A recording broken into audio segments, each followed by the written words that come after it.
Hello guys, and welcome back to Cambridge Auto Sound. I'm Nathan, and this is a 1997 Rolls Royce Silver Dawn. It's the SZ chassis shape era, and there's quite a few cars that will be the same platform as this, basically, both from Rolls Royce and Bentley.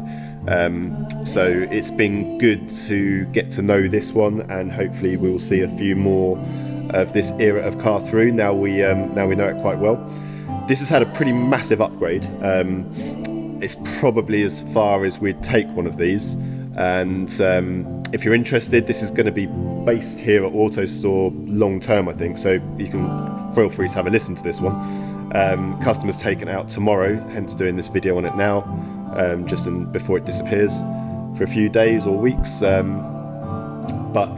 yeah, this has had a 3-way front end, amplifiers, lots of sound deadening, lots of damp fixing, which kind of wasn't really part of the initial remit, but the owner is thankful nonetheless that we've done it. And then a little surprise in the boot, or 2 little surprises in the boot. So let me show you around it now. So this car actually, it lives here at AutoStore in storage, but it actually came in for some detailing work. So in my other life, I run a detailing company.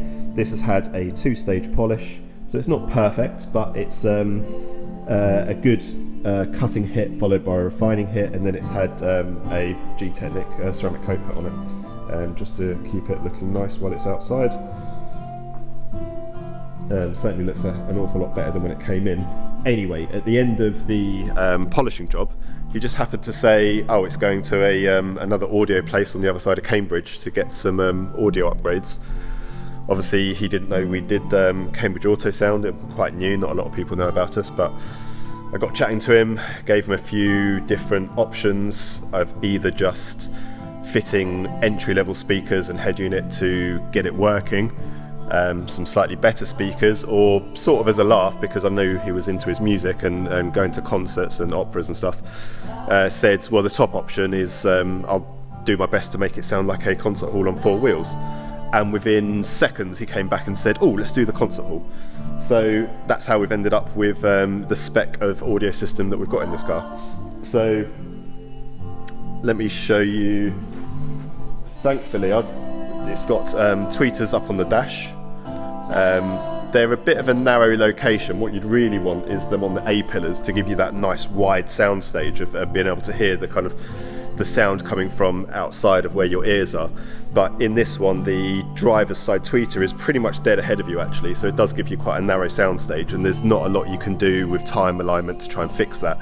You can't overcome the physical location of where a speaker is in the car.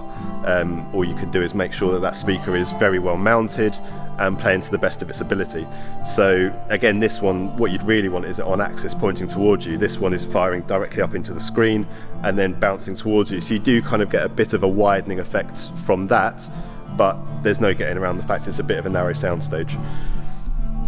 That said, I'd much rather have a speaker up on the dash playing that high frequency. Just turn this down again. Right, let's play it right down. So I'd much rather have that tweeter up on the dash compared to having it there in the door. Much lower sound stage.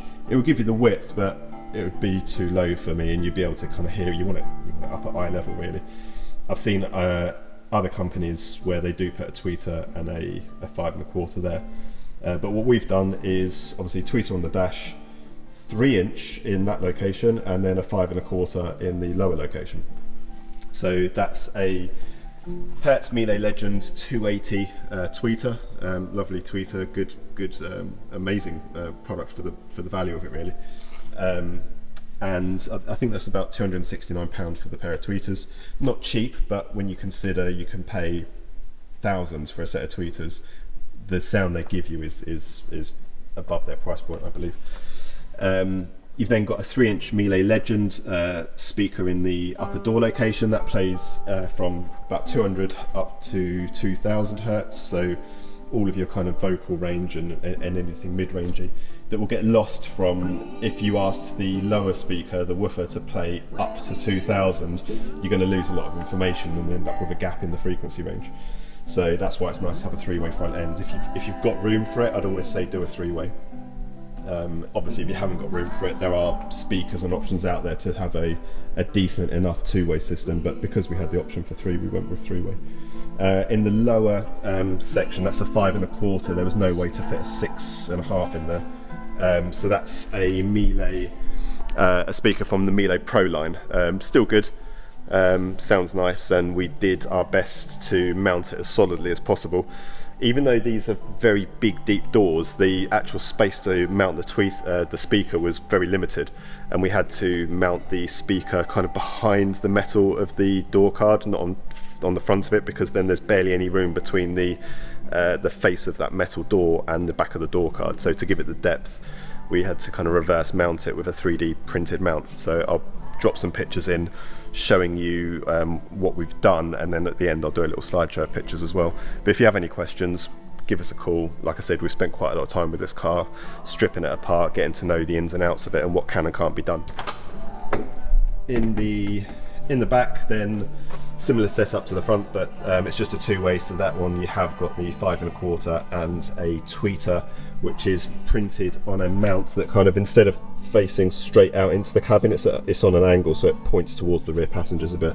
And that's the Miele Pro kit, so it's the 25 MP25 tweeter, I think it is, that comes with that 5 1/4 inch kit. And that's your cabin speakers, really. Massive upgrade compared to what it had. I mean, what it had wasn't working. The customer was actually using a Bluetooth speaker. And then when we stripped the doors apart, all of the rubber surrounds were perished. The speakers just weren't in good condition at all, which is probably similar for most of the cars of this age that are out there. They've just never really been, never had audio upgrades. So it's if you want to be able to jump in your old Rolls Royce and enjoy your music, give us a call. In the boot, currently got it just on charge, we've got this blue box. Very slightly different shade blue. The camera kind of picks it up for worse than it is, but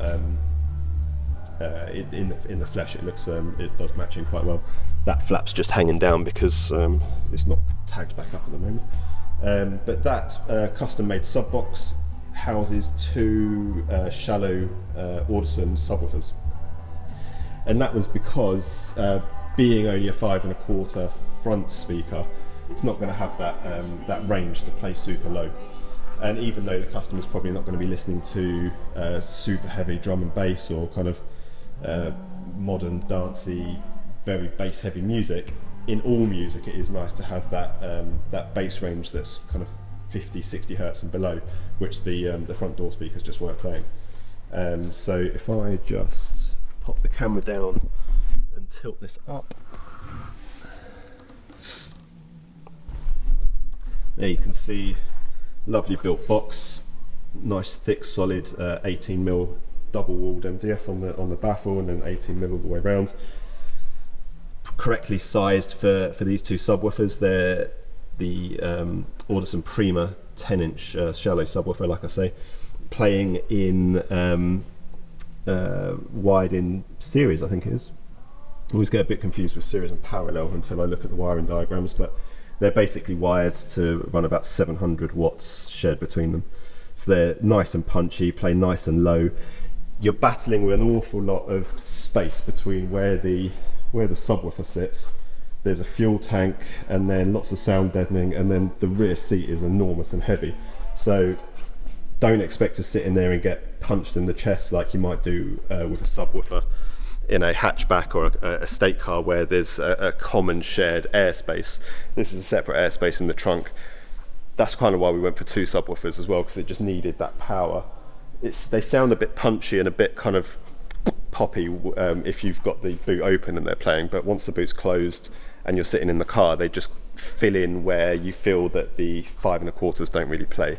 They give you that nice depth and warmth, and they do give a nice rumble, make the poor old kind of Rolls Royce trimmings rattle a little bit, even though, like I say, we've done our best to soundproof it as best as possible.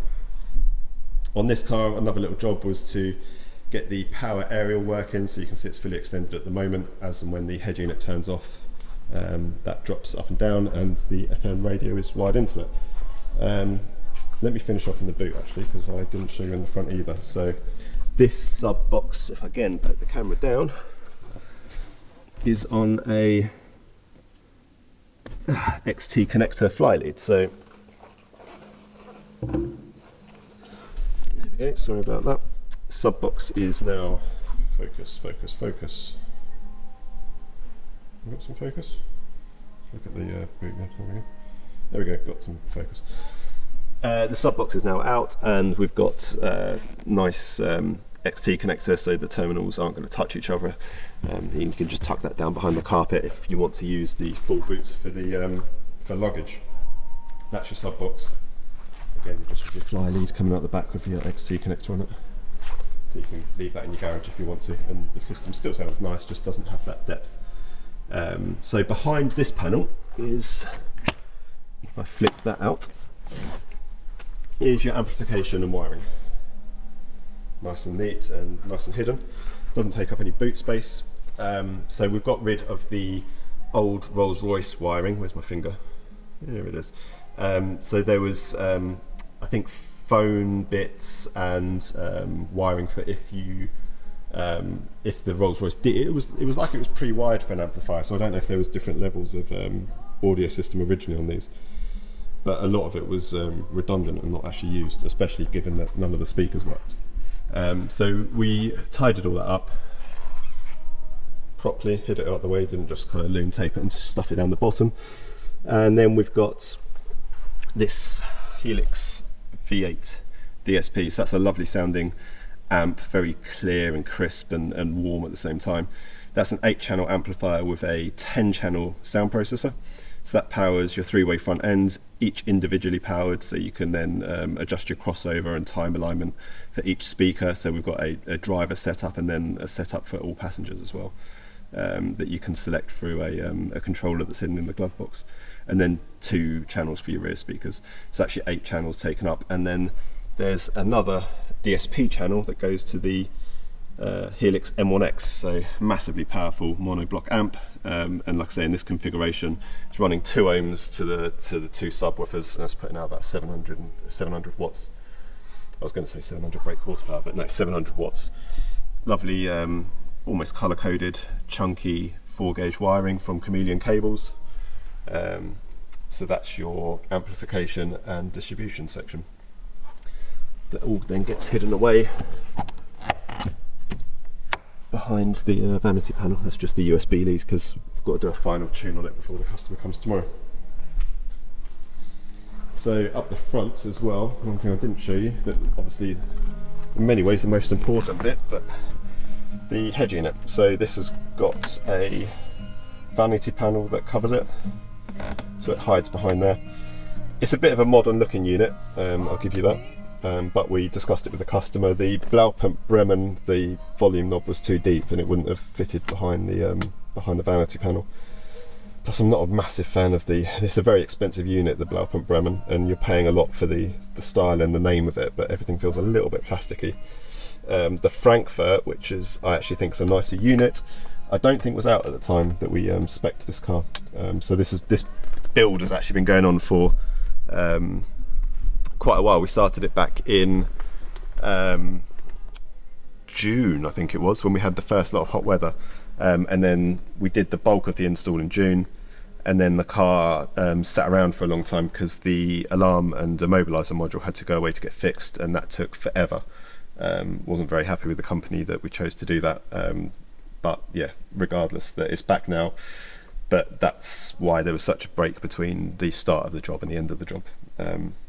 And if we were doing it now, maybe I would have suggested the Blaupump Frankfurt, because that's a really nice unit. Expensive again, but it feels a little bit more substantial. The buttons are kind of just more tactile and they've got a nicer feel to them. Nice functionality and nice sound to it as well. But nonetheless, this Sony DS80, DSX almost, DSX G80. Nice sounding thing, bit fiddly to use, but ultimately all you really need is a Bluetooth connection and a volume knob. you've got a call button that's annoyingly hid just down there, but it'd be nice if it was a bit more on this side, but maybe it's more for left-hand drive markets, I'm not sure. Nice sounding unit though, and once the phone's actually connected, you very kind of rarely need to touch that. Microphone hidden up in the corner so you can take your hands-free calls. And yeah, if you wanted to just connect your phone to it and have the flap closed, once you've got the volume set, you don't really need to look at it at all. What we've also done is 3D printed a mount for the conductor that sits down there, so that controls sub bass. Press it again for rear attenuation, press it again, and you can control, with a long press you can switch to high frequency, another long press switch to low frequency, and there you can just boost a little bit of kind of low range and press it for the yellow, and high range if you wanted. So I've got it turned down a little bit just to soften it, and then one more press takes you to your presets, which I need to finish setting up for the customer tomorrow. Give them a little instructions on how to use that as well, but yeah, basically it's just so you can just adjust your sub bass, so that's nicely hidden away down there. And that's the system really. If I plug the sub back in, I'll give you a listen, but bear in mind that this is being recorded on a camera with a relatively cheap microphone, so it's not going to give you maybe the best experience. Customers sat in it and listened to quite a few of his kind of favourite tunes in it, and he absolutely loved it. He couldn't stop smiling. He's coming to pick it up tomorrow, so hopefully he'll enjoy it out on the road as well.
Better stop the things you do.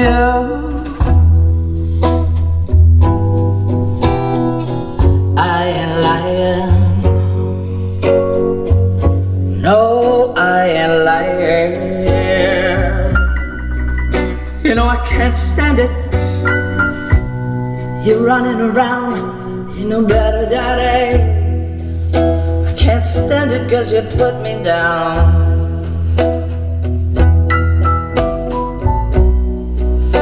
Put a spell on you.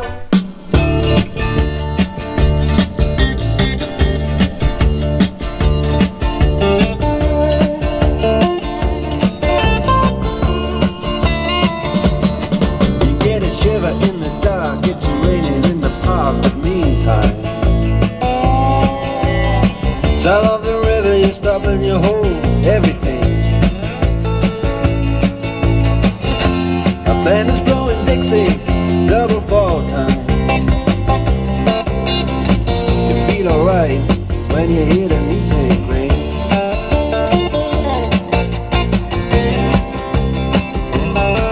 And now you step inside, but you don't.